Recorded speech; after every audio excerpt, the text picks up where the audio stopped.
Hello, hello, hello, everyone.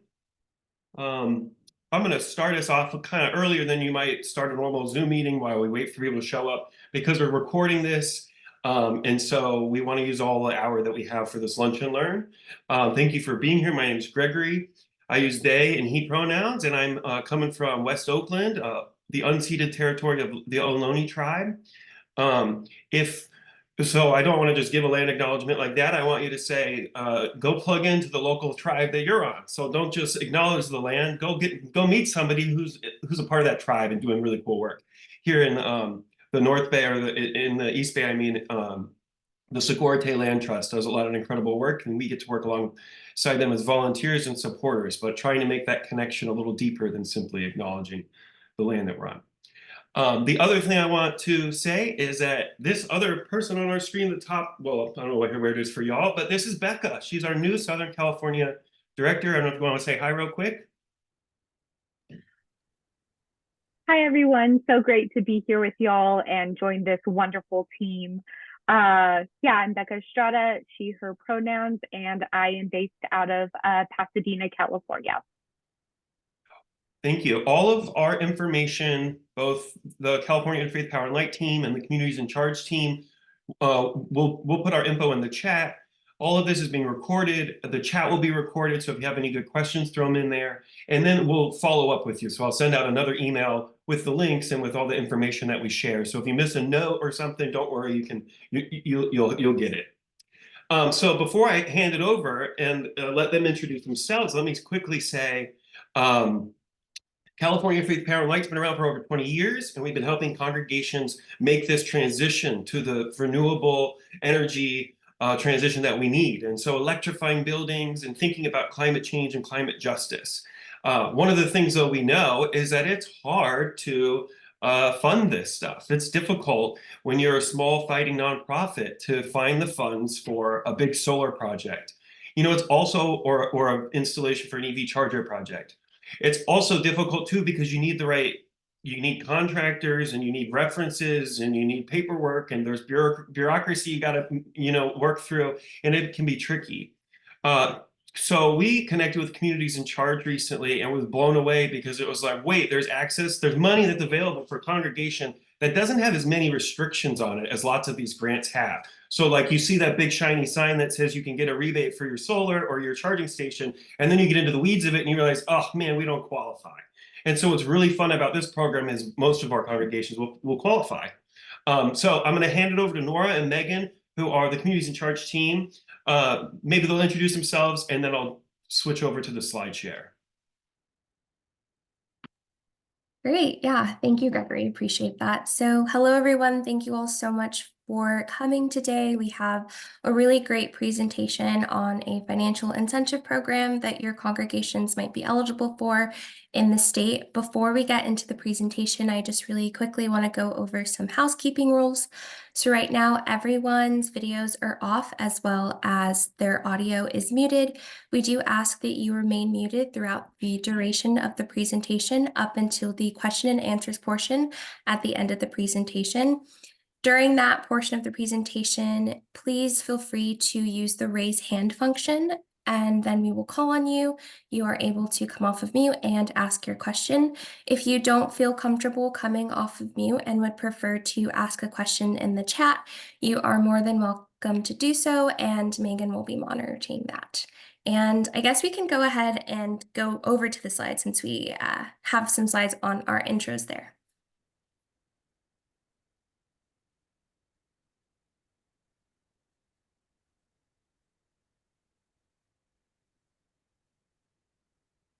Where's the play?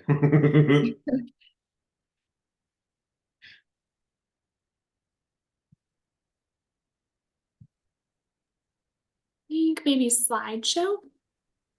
And while we work through some of our tech, I'll just quickly introduce myself. Hi, everyone. Thank you again for being here. My name is Megan. I use she, her pronouns. I am based in San Francisco in the Bay Area. And I'm the program manager for Communities in Charge. And we're really excited to share more about the program with you. Thanks for that intro, Megan. I am Nora Chiasa. I am the program specialist on the Communities in Charge team. I am based in the Inland Empire, which is about an hour east from Los Angeles. And I've been at Grid for about a year now, and my pronouns are she, her, hers.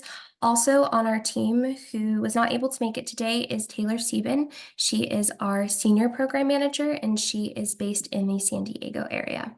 So we'll go ahead and move on to our agenda for today. So following our introductions, we're going to go ahead and do a very quick background of Grid Alternatives and our mission at Grid. Following this, we'll do an overview of electric vehicles and electric vehicle supply equipment. Next, we'll do an overview of the program itself. Following this, we'll do a how to get started on a Communities in Charge application.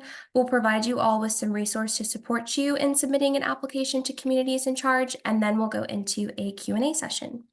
All right, let's go ahead and go to the next slide. So who is Grid Alternatives? So we are a nonprofit organization founded in 2001 that focuses on an equitable transition to a world powered by renewable energy. This is because we understand that solutions must be shaped by communities working together in order to ensure our clean energy is as equitable as possible. At Grid, we have a variety of key areas of focus. So we provide no-cost solar to eligible residential and multifamily housing customers. We focus on workforce development in the renewable energy sector. We also focus on philanthropy and policy and clean mobility, which are the teams that Megan and I work on. This is because our mission at Grid is to make renewable energy and job training opportunities accessible to those in underserved communities nationwide. This is, like I also mentioned again, because we believe that a successful transition to clean energy must include everyone. Those who are usually most affected by the adverse effects of climate change are usually those located in disadvantaged and low-income communities in both the state of California and nationwide. So it's really critical to us that we ensure that these individuals have a voice in the climate change mitigation strategies and renewable energy transition. So a little bit on electric vehicles and electric vehicle charging stations and their benefits. So the first is that when you drive an EV, you obviously automatically save on gas. This is because you don't need to go to the pump, especially with increasing gas prices due to global affairs happening. Having the ability to charge off of the grid is a really great option and really cost-effective for families throughout the nation. Another one is that you save on maintenance costs. So once you have a gas-powered car, unfortunately, as we all know, it's not just simply driving off the lot and you have the car. You usually have to take it into maintenance, and there are usually costs associated with that, as well as having to renew things, dealing with the car itself. The second benefit of driving an EV is that it reduces CO2 emissions. So according to estimates from the Environmental Defense Fund, more than 2,500 lives are lost and 5,200 children develop asthma every year due to traffic-related air pollution in the Bay Area alone. This is due to the nitrogen dioxide that becomes emitted from tailpipe emissions driving a gas-powered vehicle. So by driving electric vehicles, this reduces the CO2 emissions that are emitted through this transportation pollution and better supports these communities suffering from the effects of this adverse pollution, which is the third point here, which is it provides clean air and health benefits to individuals throughout both the community and the nation. Next slide, please. So there are 3 different types of electric vehicles on the market right now. The first is a plug-in hybrid. So a plug-in hybrid is a vehicle that offers both gas-only and electric-only driving. This is because a plug-in hybrid has both an engine and an electric motor. So the battery in a plug-in hybrid car is recharged through regenerative braking, and they also have a much larger battery than a usual hybrid car. So that's a difference between a plug-in hybrid versus a regular hybrid car that you might see on the market. These types of cars can drive up to 40 miles before the gas engine will kick in and provide assistance to the vehicle driver. And once the all-electric range is depleted, the plug-ins then act as a regular hybrid. And again, that's when it utilizes the regenerative braking system. However, because it has a much larger battery than a regular hybrid vehicle, most hybrids can use level 2 charging stations, but unfortunately, they are not capable currently of supporting fast charging. The next type of vehicle on the market is a fully battery electric vehicle. So this is a fully electric drive, and it has a range of at least, or at a minimum, 80 miles up to 350 miles. So this type of vehicle is completely a zero emission vehicle, which means that it does not emit any harmful tailpipe emissions. Some popular brands of battery electric vehicles on the market right now include the Nissan Leaf, the Chevy Bolt, the Tesla, as well as the Ford F-150 all-electric car. The next type of electric vehicle on the market right now is a fuel cell electric vehicle. So this one is a little interesting, and it's currently still in the early stages of development and implementation. And this is a vehicle that is fully electric through hydrogen gas. So like the battery electric car, this is a zero emission vehicle because it simply emits water vapor. And the way that this battery system works is that it uses the propulsion system in the vehicle similar to a battery electric vehicle, and then this energy is stored as water and converted to electricity by the fuel cell tank. So the pure hydrogen gas is stored in a tank that's located on the vehicle, similar to a gas tank in a gas-powered car, and it can fuel in about 5 minutes, again, similar to a gas-powered car. And this type of vehicle has a driving range of more than 300 miles.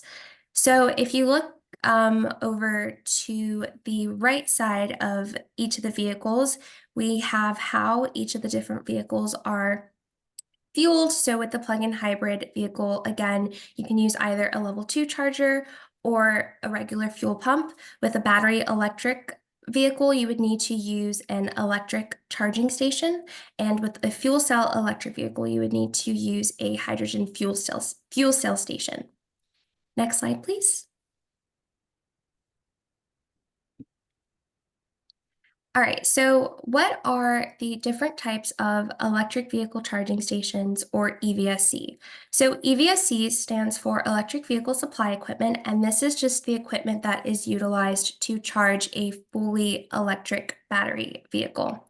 So the first type of charging station are level 1 charging stations, and this produces an output of 120 volts. So these cars take about 1 to 3 miles to charge per hour. So they are an extremely slow type of charging station and is usually recommended for either emergency or overnight charging because it can take up to 30 hours to reach a full charge utilizing a level 1 charger. The next type of charger, which is the charger that is utilized in the Communities in Charge program, are level 2 chargers. So this requires an input of 240 volts, and it reaches a full charge in about 4 to 6 hours, and it takes 10 to 20 miles charge per hour. The final charger is a level 3 charger or DC fast charger. These chargers are the chargers that you usually see utilized by vehicles such as Tesla, and these can charge a car up to 300 miles per hour and usually takes about 30 minutes to an hour to reach a full charge. Next slide, please. All right, so Communities in Charge. Going into the program, so like I mentioned, Communities in Charge is a financial incentive program for level 2 EV chargers where communities live and gather. The last funding wave opened on November 7th, 2023 and closed on December 22nd, 2023. And we expect more funding waves to open throughout this year. So the program currently has 4 key program stakeholders. So the first is the funder of the program, which is the California Energy Commission. The next is the incentive project implementer, which is CalSTART. Following that, we at Grid are the outreach and equity partner on the program, which I'll get a little bit into later as well. And then Tetra Tech provides the technology for the Incentive Processing Center, which is where applicants submit their application for Communities in Charge. So a little bit on the program. So Communities in Charge is California's market accelerating light duty EV charging incentive program, funded, like I mentioned, by the California Energy Commission. So it is a $350 million incentive program for 3 years. So this provides financial incentives in the form of a rebate for level 2 EV chargers where communities live and gather, through outreach to eligible property sites, which are called community connections. The reason that the program focuses on level 2 chargers is because, like I mentioned in that previous slide, level 2 chargers usually take about 4 to 6 hours to reach a full charge. So this is great for destination charging. So in trying to make this program as equitable as possible, the California Energy Commission wanted to focus on selecting commercial site types where communities, like it mentions here, live and gather. This is because it aims to balance the rapid deployment of level 2 electric vehicle charging stations with equitable access by ensuring that priority populations are elevated in selecting these level 2 EV charging stations and creating unique opportunities for high utilization site types. So in going to the funding and eligibility, so the site must install a minimum of 4 connectors and can install up to a maximum of 20 connectors. When looking at what a connector is on a level 2 EV charging station, the actual bulky part of the charging station is called the charging port, and then the connector is the portion of the charging station that actually gets connected into the car. If you look at this photo here, the a really cute baby is demonstrating what part of the charger is the connector. And like I mentioned, that is the portion of the charging port that goes into the vehicle itself. So usually with level 2 chargers, it could either be a regular standard port or it could be a dual port connector. A dual port connector is a charging station that has 2 connectors on either side of it. So there are different types of eligible site types called community connections, which we'll go into later, but any commercial property is eligible to apply. The program focuses on commercial properties, multifamily housing, and tribal project sites. At Grid, we provide support to applicants in priority populations, which are disadvantaged, low income, and tribal populations, with technical assistance and application support at no cost.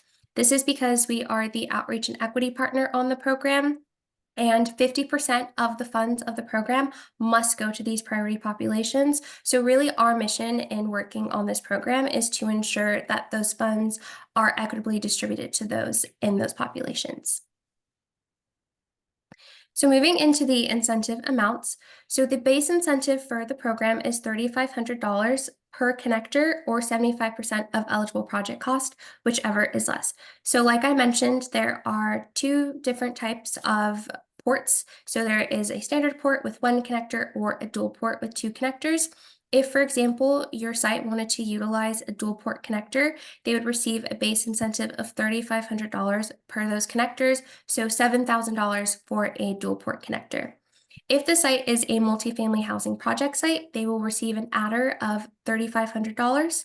If the site is a project site for a tribal government, a tribal entity, or NGO serving a tribal community, the site would receive an additional $3,500. So a maximum rebate type of scenario could look like a eligible project site who is multifamily housing on tribal lands can receive up to $10,500 per eligible connector.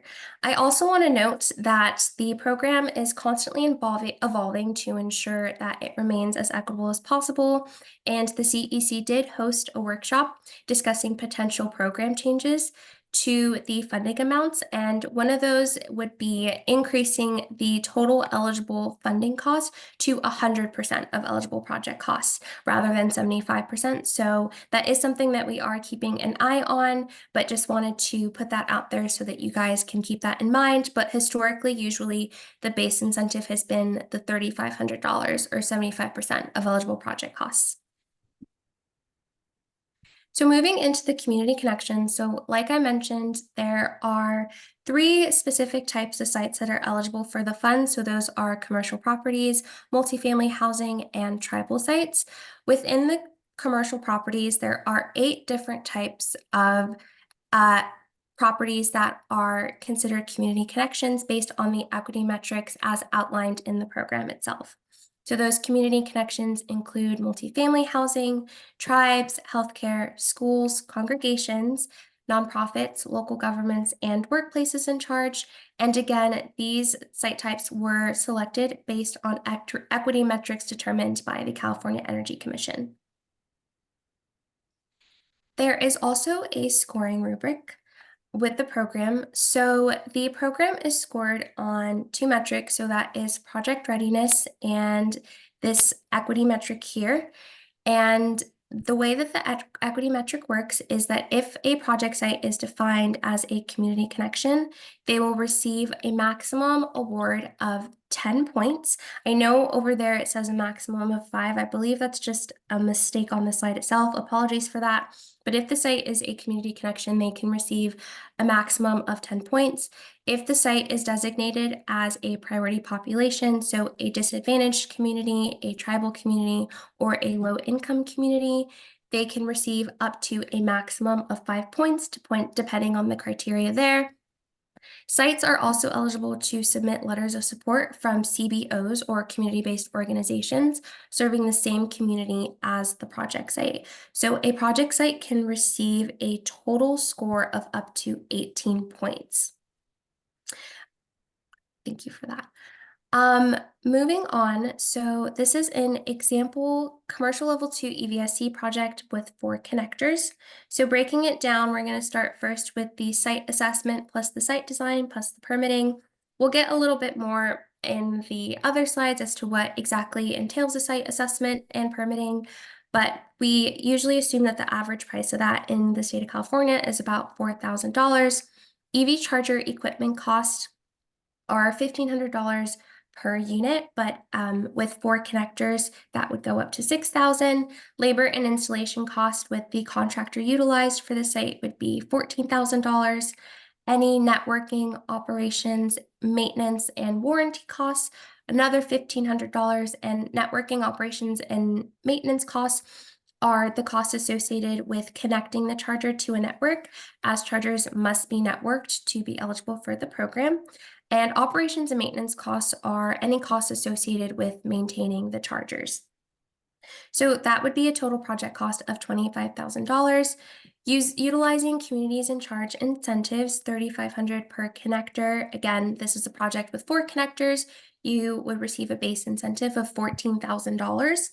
And then you can also utilize the IRA 30C tax credit to stack on top of the communities in charge financial incentive funds. And that would provide a site host with $7,650. So the new total cost, excluding or with the incentives included, would be $3,850. All right, so moving on to getting started on a communities in charge project. So the first type of readiness tier, as I mentioned, would be a ready to partner project. So in the ready to partner stage, the first step would be getting to know your key partners. So one of your first key partners would be your utility provider. This is because this is the individual or the company that you are going to contact for any new service upgrades once you get a site assessment conducted by a contractor. Next would be the correct permitting authority for getting the necessary building permits for installing the chargers on site. It's also important to know the facilities manager or the property owner if you yourself are not the facilities manager or property owner, in order to get their approval to install the chargers on site. Step 2 is getting to know your site itself. So this involves understanding the energy demand of charging. So what the energy demand for charging might be. This is based again on how many chargers you intend to install on site, as well as what the current energy capacity of your site is. Also, understanding the period of time users may wish to charge at the site. Finally, it's getting to know your budget, so utilizing communities in charge funds. And like I mentioned, currently communities in charge is stackable with any federal tax incentives. So like in the last slide, we included the IRA 30C tax credit. So assessing from those incentives and that tax credit, what makes the most sense in terms of project feasibility with how many chargers you would like to install. A ready to plan project is moving further along the line. So, and after you have gotten to know your key partners, next you would engage with your key partners. So we always encourage individuals to coordinate with their utility as early as possible and also pursue development of site plans, construction drawings, and potentially obtaining a final utility site design. Next would be selecting a contractor or an electrician. At Grid, we provide a remote technical assistance application, which determines the site feasibility of level 2 chargers. And in that document, we do provide options for EVITP certified contractors in your area. So once you've selected a contractor, you would then have that contractor go onto the site and perform a site assessment. So this is conducted on site, which is different from the grid assessment, which is conducted remotely. And the reason that it's important that a contractor goes onto the site and conducts a site assessment is that these contractor is able to provide information on the property's existing electrical system to the utility company, which will then determine what new service upgrades, if any, the site might need.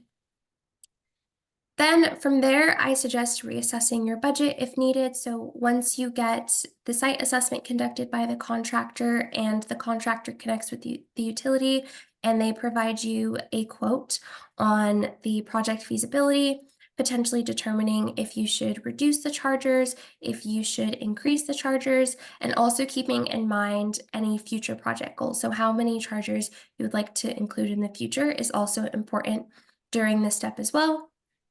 Once you've completed a site assessment and feasibility, moving on to step 4, which is preparing a site design and building permit. So you would obtain a permit application for your project to be compliant with any building codes and regulations associated with your authority having jurisdiction. And this is really important because sites with an issued building permit will be placed in Tier 1 applications, which I will discuss a little bit in the next phase of readiness. If we can move on to the next slide, please. Oh, just kidding. Before we move on to that slide, a little bit more on ready to partner and ready to plan resources for interested site hosts. So like I mentioned, at Grid, we provide a no-cost technical assistance report that pretty much outlines the amount of chargers that you would like, how much you will get in communities in charge incentive funds based on the number of connectors you would like on site. We also provide information on EVITP certified contractors in the area. This is really important because in order to install a level 2 project, the contractor must be EVITP certified rather than just a regular electric contractor. So we do research and provide information on the nearest EVITP certified contractors to your site. We also have a communities in charge bid request template for submitting information to an EVITP certified contractor in order to get that site assessment conducted for your site. Other resources are the IRA tax credit eligibility locator, so inputting your zip code and seeing if you're eligible. Usually, most site hosts are eligible for the tax credit based on the criteria outlined by the IRA, but if you do have more questions on that, we've also included the IRA tax credit website for more information. We also have the Communities in Charge site assessment and feasibility, info sheet as well. On that info sheet, it contains information on what conducting a site assessment with an EVITP certified contractor will look like, as well as definitions that might be helpful to a site property owner interested in installing level 2 chargers. We also have included a Communities in Charge Utility Coordination info sheet. Again, this is the step after you conduct that site assessment coordinating with your utility.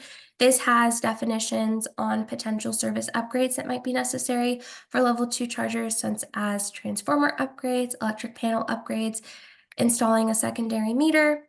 And then finally, we have permitting coordination information in this info sheet, and this has all the information that has to do with connecting with a authority having jurisdiction to obtain a permit application for your project to be compliant with any building codes and regulations necessary. All right, so a ready-to-go project. So a ready-to-go project should have the following required documents, but I want to first go into these tiers right here. So as you see, there are 3 tiers, so tier 1, tier 2, and tier 3. So tier 1, tier 2, and tier 3 are the different types of tiers that a potential site host can be placed into for a Communities in Charge application. As I mentioned on the scoring rubric slide, there are 2 ways in which your application gets scored. So the scoring rubric is one of them. Project readiness, which is outlined by these tiers, is the second way in which your project is determined. And the reason for this is the program is awarded on this tiering system. So tier 1 applicants are usually awarded funds first, then tier 2, then tier 3 applicants. However, like I mentioned, there are constant program updates. So this could vary, but historically, this has been the way in which programs have been awarded. So in order to be considered a tier 1 applicant, a site host would need a site verification form, a final site design, an issued building permit, and then what's optional would be a community connection documentation. So showing that the site is a community connection, and that relates back to that scoring rubric, as well as a letter of support. If a site has these required documents, as well as these 2 optional documents at the bottom, that is a site type that is the most likely to get awarded funds. The next is a tier 2 site. So this is a site that would need a site verification form, a final site design, a building permit application. So not an issued building permit, but just showcasing that you are in the process of getting that application. And then again, 2 optional things would be providing documentation that this site type is a community connection, as well as a letter of support from a community-based organization also working in the same community as the site host. Following this is tier 3 applications. So this would need a site verification form, as well as preliminary site designs. And this can be as simple as getting an aerial view of the site through Google Maps and including markers on where you plan to install the level 2 chargers. And again, optional here are documentation for proving that you are a community connection and letters of support. So after you have assessed what type of projects you would like, where you're at with your project, next we move on to actually submitting the application. So applications are submitted through the incentive processing application, which is located on the communitiesinCharge.org website. And the information required with an application is first just general application information. So the name of the organization, the primary contact and authorized signator, and the tax ID. Following this is information on the project site itself. So the installation address, as well as the project site type. So is it multifamily housing? Is it park and ride, etc.?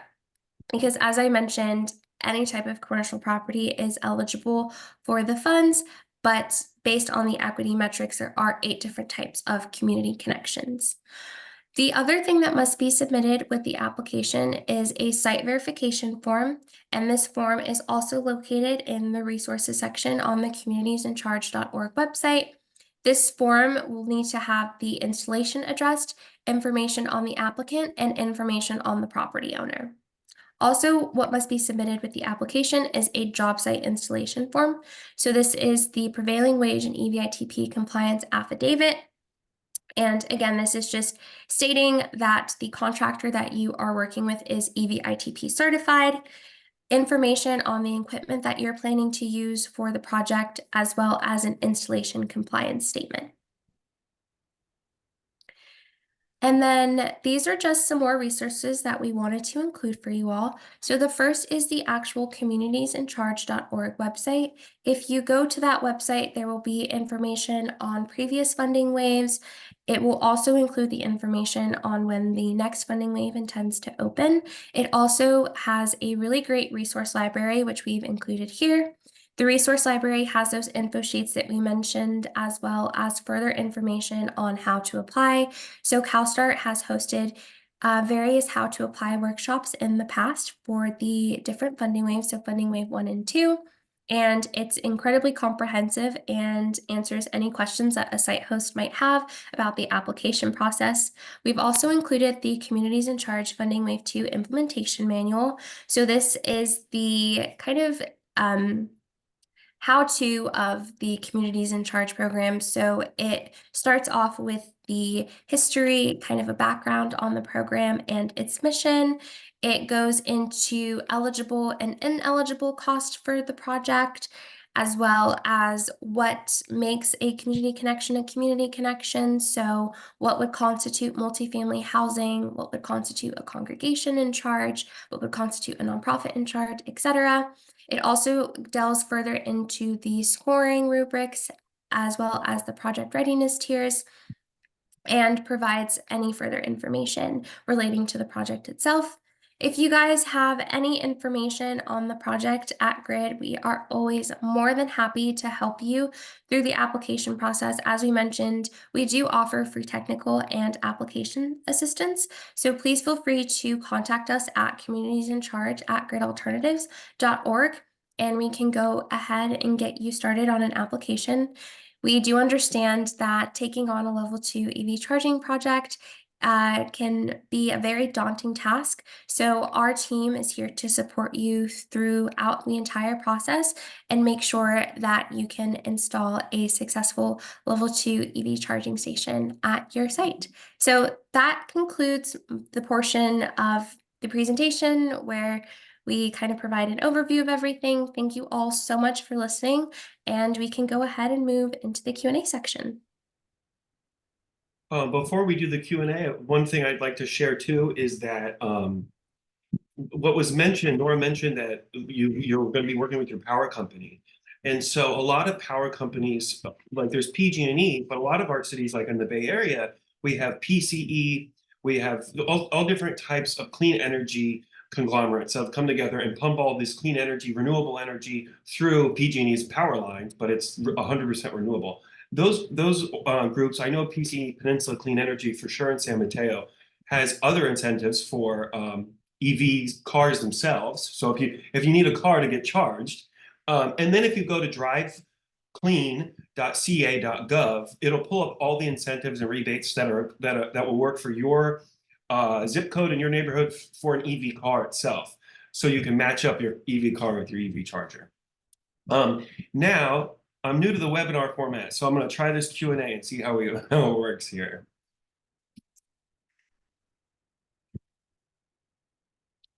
Okay. Okay, the questions are coming in. What % of applications have received awards?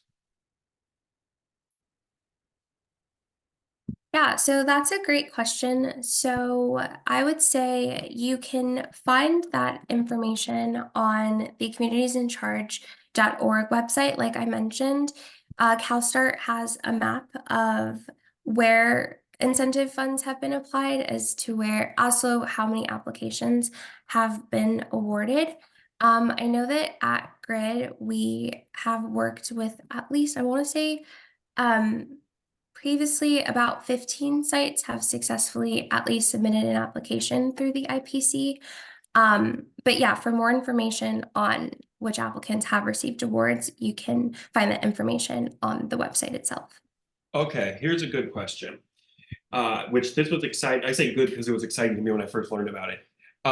But are the chargers only for your congregants, or how does that work? And isn't there doesn't the person who owns the charger has the ability to change the cost or the price of what they're charging?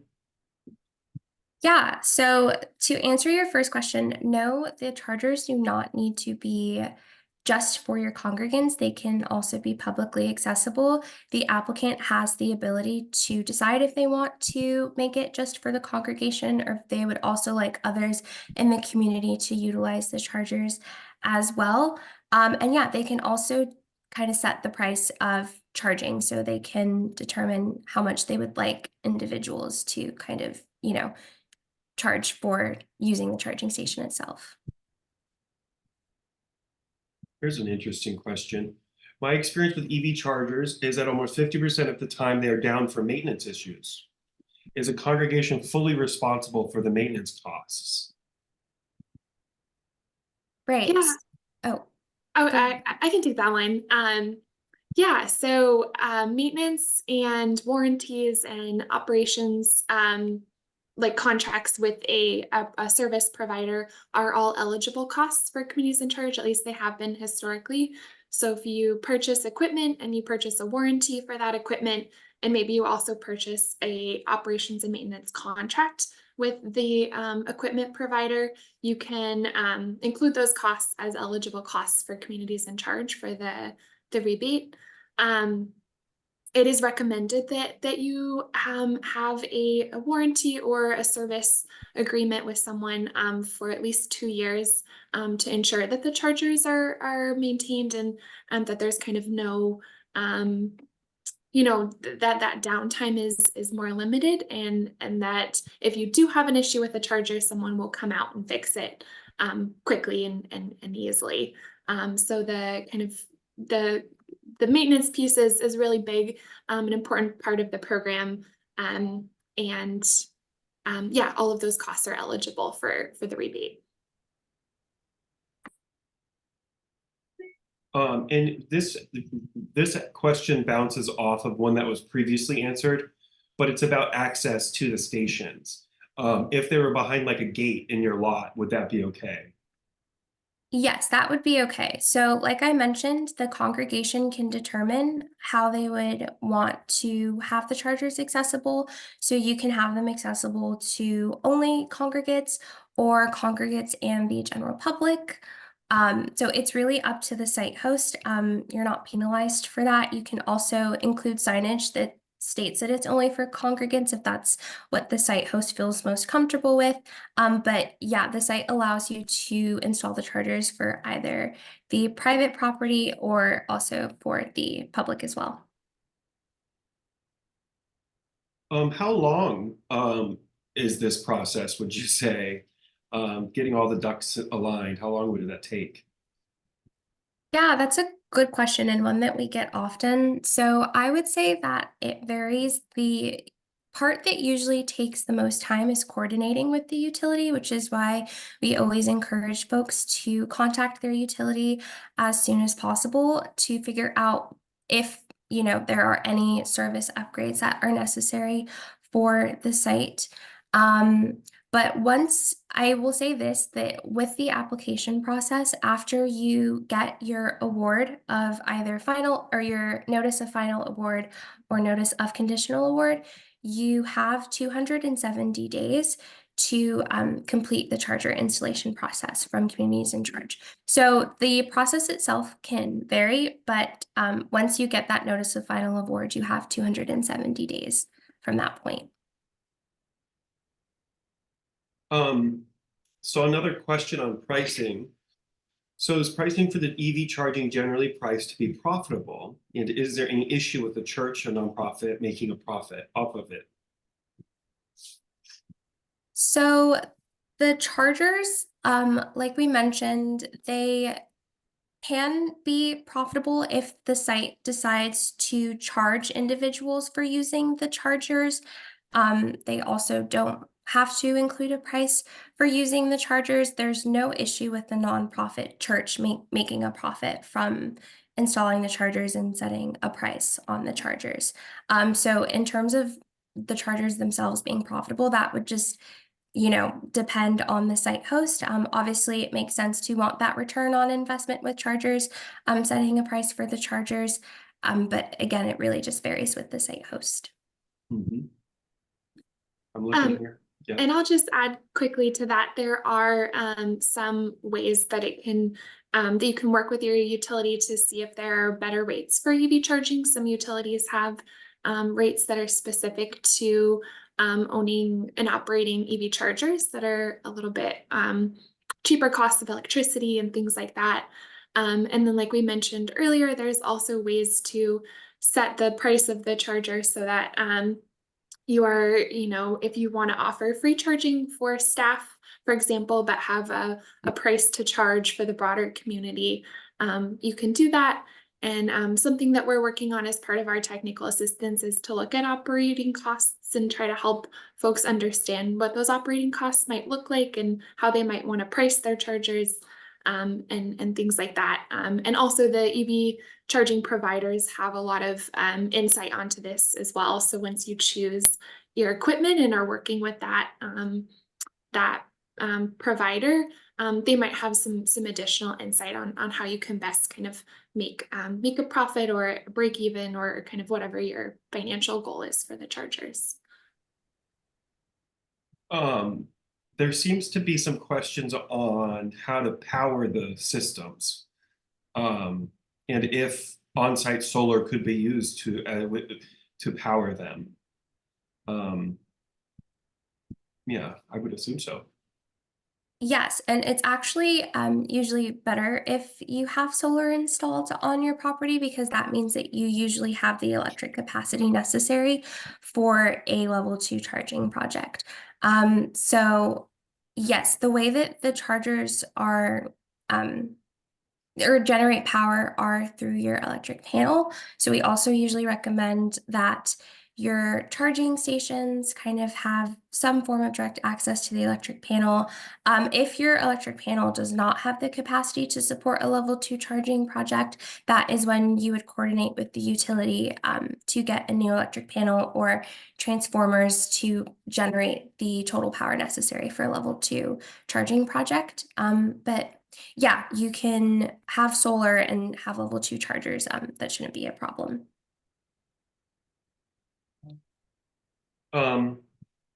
Is there a credit card reader or an app that allows for someone to pay for their charge? Yeah, so there are chargers on the market and also on the eligible technology list on the Communities in Charge website that have chip readers for credit cards if you want to use a charging station for profit. So most chargers will have the ability to connect to a network and also should connect to a network because that's a requirement of the program, as well as have chip readers for credit cards and, Visas and MasterCards. Mhm.